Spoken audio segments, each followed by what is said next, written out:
Former reggae boy Ryan Thompson says the future of goalkeeping in Jamaica is in good hands once regular camps are put in place for them. Simon Preston tells us more. After a 15-year career in professional football, former national player Ryan Thompson has not put down his gloves just yet. He's the director of the Ryan Thompson Goalkeeping Academy in Florida, where he teaches the fundamentals of keeping to youths. He held a clinic over the weekend with a group of 20 keepers from across the island, and he says he's delighted to be helping his fellow Jamaicans. It's always a blessing, coming back home, and especially coming to do something that I'm really, really passionate about. I just remember when I got my first goalkeeping training at 16 from Paul Campbell, and that inspired me. So, you know the story. I went on to play, Champions League and with the national team. So, my goal is to at least inspire at least one. If I inspire all, even great. So I want to just give back, really. Thompson, who was the first Jamaican international to play in the UEFA Champions League in 2011 with Shamrock Rovers in Ireland, says there's goalkeeping talent in Jamaica. We have natural raw talent here. What we don't have is guidance. What we don't have is someone to show them the way.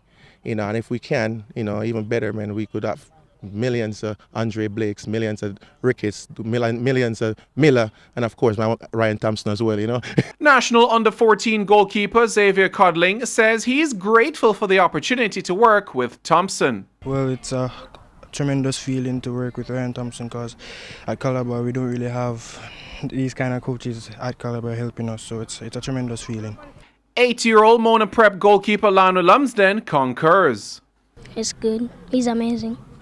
Thompson says he has an offer to be a goalkeeper coach in the United Soccer League, but his focus for now is on the academy. I have a professional contract right now on the table to go coach in the USL, and also as a player as well, but I'm not sure yet because RTG is there tomorrow. I'm also a director at a local club in Tampa, plus with the University of South Florida, so I have my hands tied, and it's something I'm thinking about, and maybe if it works for my family, my wife, I have 2 daughters now, so if it works, maybe in the near future I'll probably be in the pros. Thompson was a member of Jamaica's squad that finished second in the CONCACAF Gold Cup in 2015. Reporting for TVJ Sports, I'm Simon Preston.